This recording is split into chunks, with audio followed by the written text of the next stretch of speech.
மகளிர் கட்டணமில்லா பயண திட்டத்தை விரிவுபடுத்தி பெருமளவில் பயனளித்திடும் விதமாக வெற்றி பயணம் என்ற பெயரில் தேசத்தந்தை மகாத்மா காந்தியடிகளின் பிறந்த நாளான அக்டோபர் 2ஆம் தேதி முதல் செயல்படுத்த அரசு முடிவு செய்துள்ளது.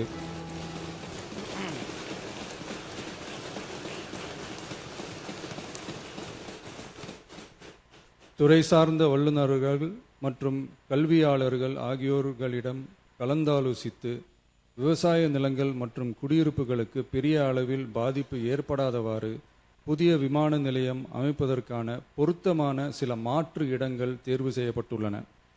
அவ்விடங்களில் தொழில்நுட்ப ரீதியான சாத்தியக்கூறுகளை சம்பந்தப்பட்ட துறைகள் மூலம் விரிவான ஆய்வு மேற்கொண்டு புதிய விமான நிலையத்திற்கான இடம் விரைவில் இறுதி செய்யப்படும். இதற்கிடையில் சென்னை மீனம்பாக்கம் விமான நிலையத்தை மேலும் விரிவாக்கம் செய்து அதன் வடமேற்கு பகுதியில் ஆண்டுக்கு கூடுதலாக 20 மில்லியன் பயணிகளை கையாளக்கூடிய டெர்மினல் 5 என்ற புதிய பயணிகள் முனையம் அமைக்க ஏர்போர்ட்ஸ் அத்தாரிட்டி ஆஃப் இந்தியாவுடன் இணைந்து அணுகுசாலை மற்றும் மேம்பாலம் அமைப்பதற்கான நடவடிக்கைகள் மேற்கொள்ளப்படும். சென்னை மீனம்பாக்கம் விமான நிலையத்தில் தற்போது நடைபெற்று வரும் டெர்மினல் 3 பயணிகள் முனையம் கட்டுமான பணிகள் முடிவுற்ற பின் ஆண்டுக்கு 35 மில்லியன் பயணிகளை கையாளக்கூடியதாக இருக்கும். மேலும் புதிய டெர்மினல் 5 பயணிகள் முனையம் செயலாக்கத்திற்கு பிறகு ஆண்டுக்கு மொத்தம் 55 மில்லியன் பயணிகளை கையாளக்கூடியதாக இவ்விமான நிலையம் இருக்கும்.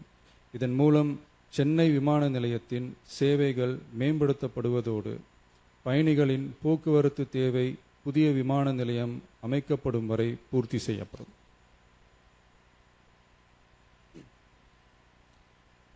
மாண்புமிகு பேரவைத் தலைவர் அவர்களே, ஒரு மாநிலத்தின் உண்மையான முன்னேற்றம் என்பது அதன் பொருளாதார வளர்ச்சியால் மட்டுமல்ல, பெண் கல்வி, வேலைவாய்ப்பு, மருத்துவம், வணிகம் மற்றும் சமூக வாழ்வின் அனைத்து தளங்களிலும் சுதந்திரமாகவும் பாதுகாப்பாகவும் பங்கேற்கும் வாய்ப்புகளாலும் அளவிடப்படுகிறது. மகளிரின் பயண சுதந்திரம் அவர்களின் பொருளாதார சுதந்திரத்திற்கும் குடும்பங்களின் முன்னேற்றத்திற்கும் அடித்தளமாக இருக்கிறது. தற்போது செயல்படுத்தப்பட்டு வரும் மகளிர் கட்டணமில்லா பயண திட்டத்தில் மாநகரம் நகர்ப்புறங்களில் சாதாரண மற்றும் மலைப்பகுதி பேருந்துகளில் 40 கிலோமீட்டர் வரை மட்டுமே பயணம் செய்ய அனுமதிக்கப்பட்டு வருகிறது. எக்ஸ்பிரஸ், எல்எஸ்எஸ், டீலக்ஸ் பேருந்துகள் மற்றும் புறநகர் பேருந்துகளில் கட்டணமில்லா பயணம் அனுமதிக்கப்படுவதில்லை. தமிழ்நாட்டின் எந்த பகுதியிலும் வசிக்கும் ஒரு மகளிரும் போக்குவரத்து கட்டணத்தால் தமது வாய்ப்புகளை இழக்கக்கூடாது என்ற சமூக நீதி சிந்தனையை இவ்வரசு முதன்மையாக கொண்டுள்ளது. இதனை கருத்தில் கொண்டு மகளிர் கட்டணமில்லா பயண திட்டத்தை விரிவுபடுத்தி பெருமளவில் பயனளித்திடும் விதமாக வெற்றி பயணம் என்ற பெயரில் தேசத்தந்தை மகாத்மா காந்தியடிகளின் பிறந்த நாளான அக்டோபர் 2ஆம் தேதி முதல் செயல்படுத்த அரசு முடிவு செய்துள்ளது என்பதை இந்த மாமன்றத்தில் மகிழ்ச்சியுடன் அறிவிக்கிறேன். அதன்படி முதல் கட்டமாக மாநகரம் நகரங்களில் சாதாரண பேருந்துகள் மட்டுமின்றி மாநகரம் நகர்பகுதிகளில் இயங்கும் எக்ஸ்பிரஸ், எல்எஸ்எஸ், டீலக்ஸ் அரசு பேருந்துகளிலும் மகளிர் கட்டணமில்லா பயணங்கள் மேற்கொள்ளலாம்.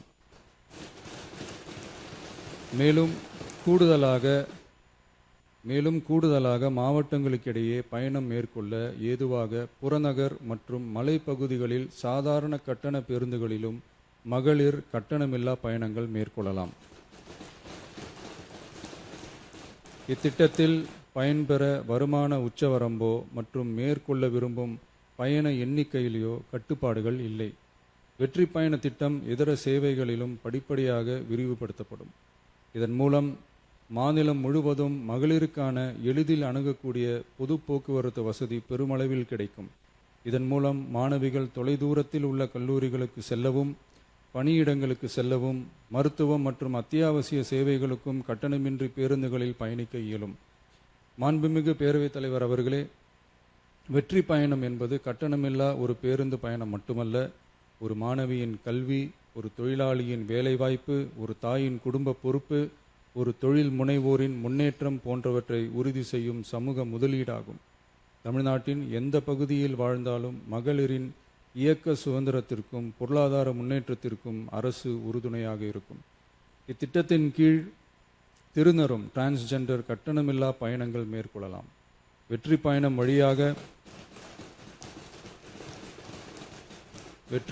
வழியாக மகளிரின் வாய்ப்புகள் விரிவடைந்து குடும்பங்கள் முன்னேறி சமூக நீதியும் சமத்துவமும் நிலை பெற்று வளமான வெற்றி தமிழ்நாட்டை உருவாக்கும் நமது பயணம் மேலும் வலுப்பெறும் என்பதை தெரிவித்துக் கொள்கிறேன். இத்திட்டத்தை செயல்படுத்துவதன் மூலம் ஆண்டுதோறும் தோராயமாக 6000 கோடி ரூபாய் செலவினம் ஏற்படும். நன்றி, வணக்கம்.